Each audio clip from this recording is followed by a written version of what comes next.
ইব্রাহিম পয়গম্বর ইব্রাহিম যে সময় পরীক্ষার মধ্যে ইব্রাহিম নমরুদের কাছে দাওয়াত নিয়ে গেলেন, ইমানের দাওয়াত।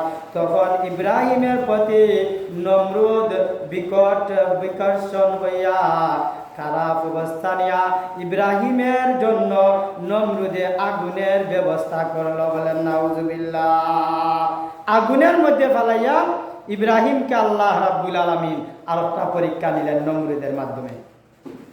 সেই পরীক্ষার মধ্যে ইব্রাহিম পয়গম্বর বিজয় হয়েছেন। বলেন সুবহানাল্লাহ, জয় লাভ করেছেন। সেই পরীক্ষার মধ্যেও জয় হয়েছেন। এর মতো অবস্থায় এরকম ভাবে অসংখ্য অগণিত পরীক্ষা নিয়েছেন। আল্লাহ রাব্বুল আলামিন আখেরি জমানার উম্মত ও নবীর জন্য আল্লাহ রাব্বুল আলামিন খানায়ে কাবা অর্থাৎ আল্লাহ রাব্বুল আলামিনের ঘরকে ইব্রাহিম আর ইসমাইলের মাধ্যমে উৎপন্ন ও ইব্রাহিম ও ইসমাইলের মাধ্যমে নির্মাণ করাইলেন। পরিষ্কার পরিচ্ছন্নতা করাইয়া আখেরি জমানার উম্মতের জন্য ইবাদতের স্থান হিসাবে গ্রহণ করলেন। আমার তিলাওয়াতকৃত আয়াতের মধ্যে বলা হয়েছে ওয়া ইয জাআলনাল বাইতা মাসাবাতাল লিন-নাসি ওয়া আমনা। স্মরণ করো আমি যখন মানুষের মিলনাস্থল ও নিরাপত্তার কেন্দ্র হিসাবে কাবা ঘর নির্মাণ করেছিলাম। আল্লাহ রাব্বুল আলামিন বললেন স্মরণ করো যখন আমি কাবা ঘরকে মানুষের মিলনস্থল হিসাবে নির্মাণ করেছিলাম।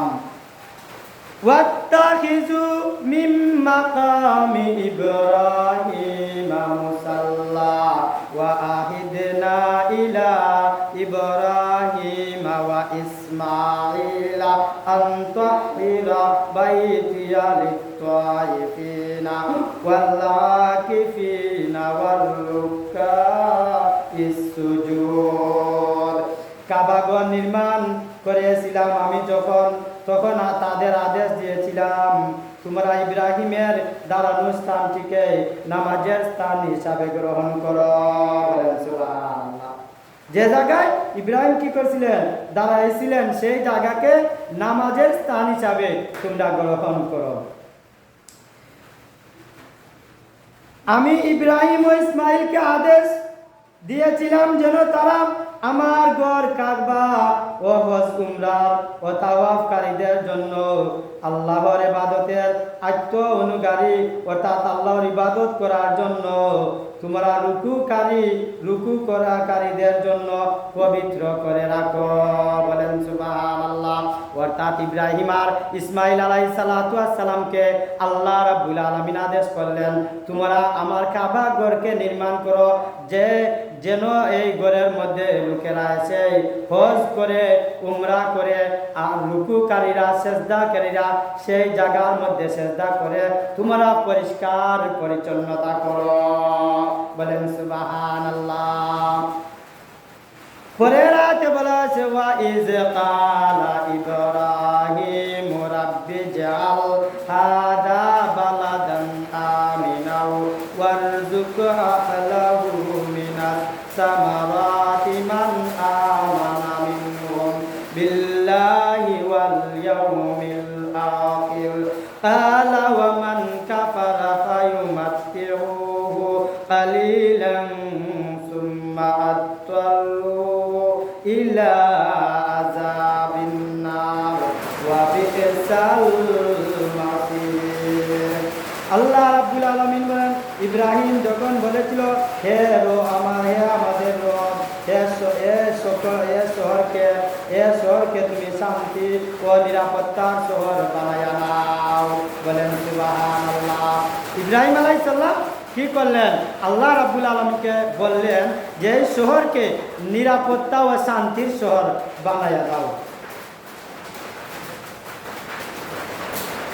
অধিবাসীদের এবং এখানকার অধিবাসীদের মাঝে যে কিংবা যারা আল্লাহ তাআলা এবং পরকাল দিবসকে বিশ্বাস করে তুমি তাদেরকে ফলমূল দিয়ে রিজেকের ব্যবস্থা করে দাও। ইব্রাহিম আলাইহিস সালাতু ওয়াস সালাম দোয়া করলেন আল্লাহ রাব্বুল আলামিনের কাছে, বললেন যে যারা তোমাকে ডাকে, তোমার ইবাদত করে, অর্থাৎ তোমাকে মেনেছে, তাদের জন্য তুমি ফলমূল দিয়া রিজেকের ব্যবস্থা করে দাও। কি বললেন?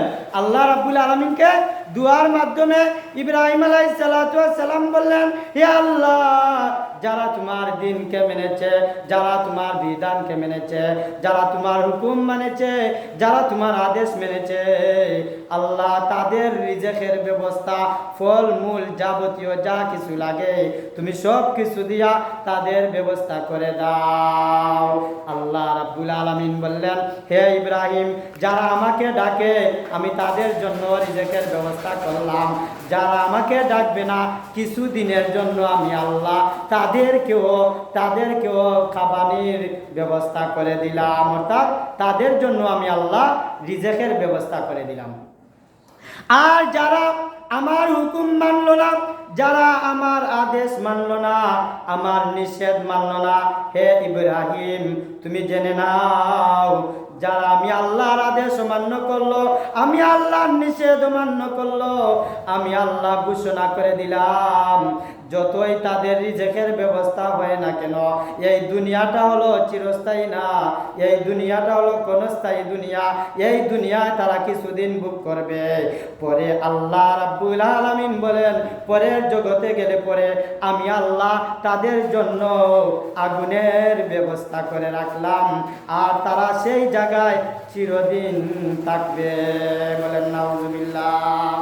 অর্থাৎ আমরা বলি, কি বলি, যে যারা নামাজ পড়ে না, যারা আল্লাহর হুকুম মানে না, যারা আল্লাহর বিধান মানে না, যারা নাফরমানি করে, যারা আল্লাহর আদেশ অমান্য করে, তারা তো ভালো খাইতেছে, আমরা এটা বলিনি না? বলি না? আল্লাহ কি তাদেরকে দেখে না? আমরা এরকম বলিনি? এরকম বলাটা ভুল। আল্লাহ বলেছেন যে ইমানওয়ালা যে নদীর মাছ খায়, বেঈমানও সে নদীর মাছ খায়, মুসলমান যে নদীর মাছ খায়, হিন্দু বৌদ্ধ খ্রিস্টান সেই নদীর মাছ খায়, কোনো বাধা নাই। মুসলমান ইমানদার যে সাগরের মাছ খায়, সেই সাগরের মাছ হিন্দু বৌদ্ধ সবার জন্য, বেঈমান বে ইসলামের জন্য আল্লাহ রাব্বুল আলামিন বৈধ করে খাওয়ার ব্যবস্থা করলেন। বলেন সুবহানাল্লাহ। অর্থাৎ আল্লাহ রাব্বুল আলামিন বলেন, এ আমার বান্দা বান্দিরা, আমার হুকুম মানো নাই, সমস্যা নাই, তুমি দুনিয়ার জীবনে অনাহার থাকবে না, উপাস থাকবে না, তুমি অভক্ষণ করিয়া খাইবে, সেই দুনিয়াটা কিন্তু জেনে নাও, সেই দুনিয়াটা কিন্তু চিরকাল থাকা যায় না। বুঝছেন? বলে সেই জায়গাটা চিরকালের জন্য নয়, আর সেই জায়গায় তুমি চিরকাল ভোগ করতে পারবে না। কিছু অল্প দিন ভোগ করার পরে আল্লাহ রাব্বুল আলামিন বলে, যেই জায়গায় তুমি যখন ট্রান্সফার করবা তখন তোমার জন্য আগুনের ব্যবস্থা করা রয়েছে। এখন বলে যা ভোগ করছো আগুনে পড়া মাত্রই সবগুলো বিলীন হয়ে যাবে, আর সেই জায়গায় তুমি চিরদিন থাকবে, চিরকাল থাকবে। অর্থাৎ তুমি যে সময় সেই জায়গার মধ্যে যায় বান্দা গিয়া বলে, আল্লাহ আমাকে মাফ করে দাও, আমাকে মরণ দিয়া দাও, আল্লাহ বলবেন কখনো নয়। এই জায়গা আসা যায় কিন্তু মারা যাওয়া যায় না, অর্থাৎ মারা যায় না। এই জায়গায় জিন্দা আসা যায় কিন্তু মর্দা হয়ে যাওয়া যায় না। পরের আয়াতে আল্লাহ রাব্বুল আলামিনের কাছে ইব্রাহিম আলাইহিস সালাতু ওয়াস সালাম বললেন, ওয়া ইয ইয়ারফাউ ইব্রাহিমুল কাওয়াইদা ওয়া ইসমাঈল রাব্বানা তাকাব্বাল মিন্না ইন্নাকা আনতাস সামিউল আলিম। আল্লাহ রাব্বুল আলামিনের কাছে হযরত ইব্রাহিম ও ইসমাঈল যখন এই ঘরের ভিত্তি উঠাচ্ছিল, তখন তারা আল্লাহর কাছে দোয়া করলেন, তারা আল্লাহর কাছে দোয়া করলো, হে আমাদের রব। তারা কি করলেন? কাবাঘর নির্মাণ করে ইব্রাহিম আর ইসমাঈল আল্লাহ রাব্বুল আলামিনের কাছে দোয়া করলেন যে হে আমাদের রব, হে আমাদের রব আপনি। তখন তারা দোয়া করলো, হে আমাদের রব, আমরা যে উদ্দেশ্যে এ ঘর নির্মাণ করেছি তা তুমি আমাদের কাছ থেকে কবুল করো। তারা কাবাঘরকে নির্মাণ কে করেছিলেন? এখন শর্ট প্রশ্ন যদি আসে যে কাবাঘর নির্মাণ কে করেছিলেন বা কারা করেছিলেন? কে করেছিলেন? ইব্রাহিম, ইসমাঈল। ইব্রাহিম হলেন আমাদের জাতির পিতা। ইব্রাহিম আমাদের জাতির পিতা ইসমাইল হলেন আমাদের উত্তরসূরি, অর্থাৎ আমাদের নবীর যে সিরিয়ালটা আছে ইব্রাহিম থেকে ইসহাক, ইসহাক থেকে এক এক করে ইব্রাহিমের মাধ্যমে আল্লাহ রাব্বুল আলামিন ইসহাকের পরে পাঠাইলেন আল্লাহ রাব্বুল আলামিন মুহাম্মাদুর রাসূলুল্লাহ। এরপরে ওই মুহাম্মদুর রাসূলুল্লাহ উম্মত বানায়া আমাদেরকে পাঠাইলেন। সুবহানাল্লাহ। এখন এই ভিত্তি স্থাপন করে অর্থাৎ ঘর বানাইয়া কাবাঘর নির্মাণ করে আল্লাহর কাছে দোয়া করলেন ইব্রাহিম আর কেবল করলেন ইসমাইলে। আল্লাহর কাছে দোয়া করে কি বলেছেন? আল্লাহর কাছে দোয়া করে বললেন যে আমাদের পক্ষ থেকে সেই ঘরকে কবুল করে নাও। এরপরে বলা হচ্ছে অবশ্যই তুমি সব কিছু জানো এবং শুনো। সুবহানাল্লাহ। আল্লাহ কি করেন? সব কিছু জানেন, সব কিছু শুনেন। কেউ যদি খানে খানে বলে তাও আল্লাহ শুনেন, কেউ যদি লুকাইয়া একটা কাজ করে সেই কাজের কথাও আল্লাহ রাব্বুল আলামিন জানেন, দেখেন, শুনেন। পরে আবার দোয়া করলেন রাব্বানা ওয়াজআলনা মুসলিমাইনি লাকা ওয়া মিন যুররিয়াতিনা উম্মাতাম মুসলিমাতান লাক ওয়া আরিনা মানাসিকানা ওয়া তুব আলাইনা ইন্নাকা আনতাত তাওয়াবুর রাহিম। ইব্রাহিম আর ইসমাইল দোয়া করলেন, তারা আরো বলল হে আমাদের রব, আমাদের উভয়কে তুমি তোমার অনুগত মুসলমান বান্দা বানায়া নাও। বলেন সুবহানাল্লাহ। কি করলেন? তারা দোয়া করলেন যে আল্লাহ হে আমাদের রব, আমাদেরকে এবং আমার সন্তানকে, আমরা উভয়কে মুসলমান বান্দা বানায়া নাও। বলেন সুবহানাল্লাহ। আমরা জাতির পিতা আমাদেরকে কি শিক্ষা দিলেন? মুসলমান বান্দা হওয়ার জন্য দোয়া শিক্ষা দিলেন, আর মুসলমান বান্দা হওয়ার জন্য শিক্ষা দিয়ে গেছেন। বলেন সুবহানাল্লাহ। পরে বলা হয়েছে এবং বংশধরদের মধ্যে আমাদের পরবর্তী বংশধরদের মাঝ থেকে তুমি তোমার একদল অনুগত বান্দা বানিয়ে দাও। হে মালিক, তুমি ইবাদতের আনুষ্ঠানিক নিয়মসমূহ আমাদের দেখিয়ে দাও এবং তুমি আমাদের উপর দয়া পরবশ হও। অবশ্যই তুমি তওবাকারীদের তওবা কবুলকারী। বলেন সুবহানাল্লাহ। তওবাকারীদের তওবা তুমি কবুলকারী। অর্থাৎ নিজের জন্য দোয়া করলেন, আমাদের জন্য দোয়া করলেন। ইব্রাহিম আলাইহিস সালাম আমাদের জাতির পিতা, আমাদের সবার জন্য দোয়া করে গেছেন। বলেছেন যে আল্লাহ হে আমাদের মালিক, তুমি আমাদের পরবর্তীতে তোমার বান্দা ঈমানওয়ালা সকল বানিয়ে দিও, আমাদের পক্ষ থেকে দিও। বলেন সুবহানাল্লাহ। এর জন্য আল্লাহ রাব্বুল আলামিন আল্লাহ ইসমাইলের পর থেকে ইয়াকুবের পরে ইউসুফ আলাইহিস সালাম এমত অবস্থায় ধারাবাহিকভাবে মুহাম্মাদুর রাসূলুল্লাহ সাল্লাল্লাহু আলাইহি সাল্লাম পাঠানোর পরে আমাদেরকে সেই দুজাহানের বাদশা নবীর উম্মত বানায় পাঠাইছেন। বলেন সুবহানাল্লাহ। এর জন্য আল্লাহ রাব্বুল আলামিন সেই ঘরকে ইবাদতের জন্য বানাইলেন। অর্থাৎ সেই ঘর হলো আমাদের মডেল, কাবা ঘর হলো আমাদের মডেল। আমরা কাবা অনুসরণ করে নামাজ আদায় করি, কিবলা অনুসরণ করে নামাজ আদায় করি, কাবা ঘরের গিলাফ ধরে আমরা তুয়াফ করি, অর্থাৎ হজ আদায় করি। এটা আমাদের দু জাহানের বাদশা সরকার আলাম বিশ্ব নবীর উম্মতের জন্য বড় একটা পুরস্কার। বলেন সুবহানাল্লাহ। অর্থাৎ যাদের সামর্থ্য আছে, যাদের তৌফিক আছে, যারা সামর্থ্যবান হয়েছে, তারা কি করবে? খানায় কাবা গিয়া হজ করবে। তাদের যদি হজটা মহান রাব্বে কারিমের দরবার কবুল হয়ে যায়, একটা হজের বিনিময়ে আল্লাহ রাব্বুল আলামিন বলেন, কবুল হজের বিনিময়ে মহান রাব্বুল আলামিন ওই বান্দা বান্দিকে জান্নাতবাসী বানায়া দেন। বলেন সুবহানাল্লাহ। অর্থাৎ আমাদের আল্লাহ রাব্বুল আলামিন আমাদেরকে আদেশ করে দিলেন, তোমরা খানায় কাবায় গিয়া তুয়াফ করো, হজ করো। আর এই হজের বিনিময়ে আল্লাহ ঘোষণা করে দিলেন যে আমার বান্দা বান্দিরা, এই হজের বিনিময়ে একটা কবুল হজ যদি তোমার হয়ে যায়, আমি আল্লাহ ঘোষণা দিলাম তোমার জন্য জান্নাত ওয়াজিব করে দিলাম। বলেন সুবহানাল্লাহ। কিন্তু আমাদের দেশের মানুষের পুরা কপাল, আমাদের দেশের মানুষ সামর্থ্যবান হইয়া শক্তিবান থাকা সত্ত্বে হজে যায় না। টাকা খরচ হবে বজ্ঞা, আমাদের দেশের মানুষ হজে যায় না। আল্লাহ রাব্বুল আলামিনের নবী রাহমাতুল লিল আলামিন বলেন, যদি কোনো মানুষ খানায় কাবার মধ্যে তুয়াফ করে আসে, আল্লাহ রাব্বুল আলামিন তার জন্য জান্নাত ওয়াজিব করে রাখলেন।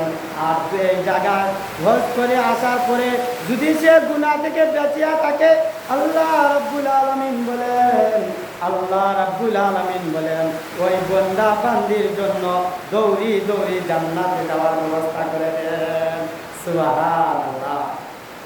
এখন আছে আমাদের দেশে লোকেরা কি করে, মানুষে হাজি বলবার জন্য হজ করে, করেনি না করে না, আলহাজ লাগাইবার জন্য হজ করে, মানুষে যেন হাজি বলে সের জন্য গিয়া হজ করে।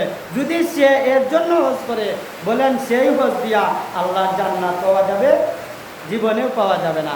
কারণ তুমি তোমার মনের ভিতরে টাকা আছে, পয়সা আছে, তুমি হজ করতো, মানছে হাজি বলতো, আয়া তুমি লাগাইলাই আলহাজ আব্দুর রহমান সাহেব, ঠিক আছে না নাই? এখন বলে এবার জিলহজ মাসের এই তাপে নতুন হাজি সাইজা সাইজা করব দেশে, কত লোক আসিবে দেখিতে, আরো বেরি খেজুর দিব আসলে তাদের খাইতে, জমজমেরি পানি দিব আসলে তাদের খাইতে, ওরে হাজি তুমি আইলা হজ করে কি লাভ হইবে তুমি হজ করে। বিলিভার জিলহজ মাস আসলে হজ করিয়া হাজি গাড়িতাই আইয়ারি কিতাব লয় খাজুর বাচ্চা দেন, আর মানুষের বলবা গেছলাম হজ, মিনা দিকে আইছি, মুজদালিফা দিকে আইছি, খানায় কাবা দিকে আইছি, এতে বোঝা যায় তান জেলা মানছে হজ না হাজি না করলে তান বেজার যায়। আছে মিলা নাই? আছে মিলা আমরা সমাজে আছে, তান্ডে হাজি না করলে তান বেজার হয়।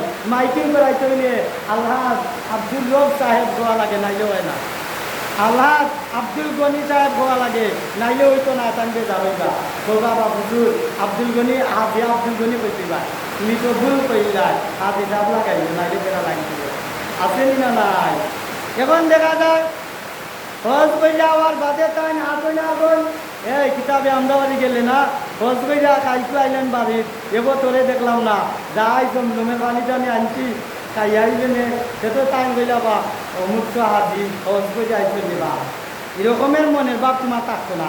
এরকমের মনের ভাব যদি তোমার থাকে, তো আল্লাহর জান্নাতের আশা করা যায় না। তোমার মনোভাব থাকইব যে আমি আল্লাহরে রাজি আর খুশি করতাম, আমি আল্লাহরে রাজি খুশি করবার লাগি যদি তুমি হজ করো, তোমারই লোকে এমনিই বলবো ই উপাধি তোমার আল্লাহ দিয়া দিবা। ঠিক কিনা বলেন? তোমার মনে থাকতেইব যে আমি আল্লাহর জান্নাত পাইবার লাগি হজ করছি, আমি আল্লাহরে পাইবার লাগি হজ করছি। খানায় কাবায় বলে খালা পাত্তরে যদি কেউ চুমা দেয়, জীবনে তার গুনাহ থাকবে না। বলেন সুবহান। এখন খানায় কাবা নির্মাণ করে, এখন তো ইব্রাহিম আলাইহিস সালাম বললেন, আল্লাহ আমরা লোকদেরকে কিভাবে ডাকবো? আল্লাহ রাব্বুল আলামিন বললেন, হে আমার পয়গম্বর ইব্রাহিম, তুমি ডাকা লাগবে না, সেই ঘোষণাটা আমি আল্লাহ করে দিব। বলেন সুবহানাল্লাহ। আল্লাহ রাব্বুল আলামিনে যদি খানায় কাবায় জিয়ারত হজ করার জন্য মানুষকে ডাকতে পারেন, তুমি যদি আল্লাহর জন্য হজ করো, তোমাকে আল্লাহ হাজি ডাকাইতে পারবেন না পারবেন না? বলেন তো পারবেন। তোমার নিয়ত থাকতে হবে আল্লাহর জন্য। এখন দেখা যায় বর্তমান সমাজে, আমরা বর্তমান সমাজে দেখা যায় লোকেরা হজ করতে যায়, উমরা করতে যায়, কাবা ঘরের গিলাফ দইরা সেলফি মারে, আসেনি না নাই? সেলফি মারে, ফটো তুলে আর কি, ফটো সেলফি দেখায়, এমনকি খালা পাত্তরে চুমা দেয়, সেলফি দেয়, আসেনি না নাই? এখন তোমার সেলফি কি বুঝায়? তুমি কি করতে চাও? লোকদেরকে দেখাইতে চাও? এই জায়গায় গেলে তো তোমার সেলফি তুলবার মনে আসবে না। তুমি যদি আল্লাহর জন্য হজে যাও, মানুষ পাগল হইয়া লাব্বাইক আল্লাহুম্মা লাব্বাইক বলে হাউ মাউ করে কেঁদে কেঁদে আল্লাহর তোয়াফ করতে থাকে, আর বলে আল্লাহ জীবনের যাবতীয় গুনাহ পূজা মাথায় নিয়া তোমার খানায় কাবায় আসলাম, তুমি আমাদেরকে কবুল করে নাও। সুতরাং যারা আল্লাহর জন্য, গুনার জন্য, আল্লাহকে পাওয়ার জন্য খানায় কাবার গিলাফ করে তারা কোনোদিন সেলফি তুলতে পারবে না। যারা আল্লাহকে পাওয়ার জন্য হজ করে তারা কোনোদিন হাজি লাগানির জন্য মাইল করবে না, তারা কোনোদিন হাজি বলার জন্য লোকের জন্য বেজার হবে না। আল্লাহ রাব্বুল আলামিন বললেন, যে বান্দা আমাকে রাজি খুশি করার জন্য তুয়াফ করবে, খানায় কাবা তুয়াফ করবে, আর লাব্বাইক আল্লাহুম্মা লাব্বাইক লা শারীকা লাকা লাব্বাইক ইন্নাল হামদা ওয়ান নি'মাতা লাকা ওয়াল মুলক লা শারীকা লাকা লাব্বাইক। আল্লাহ বললেন, যে বান্দা আমাকে রাজি খুশি পাওয়ার জন্য এই কথাটা বলবে, লাব্বাইক লাব্বাইক হাজিরা দিবে, আমি আল্লাহ ঘোষণা দিলাম তার প্রত্যেকটা কথার জবাবে আমি আল্লাহ জবাব দেই। বলেন সুবহানাল্লাহ। আর তাকে আমি এমন ভাবে তাকে বানায় দেই যেন সে মা গর্ভ থেকে জন্মগ্রহণ করলো। বলেন সুবহানাল্লাহ। আসলে আমাদের খানায় কাবায় হজে যাওয়ার নিয়ত আসেনি না নাই? আসেনি? নিয়ত করুক, আল্লাহ তৌফিক দিতা। আল্লাহ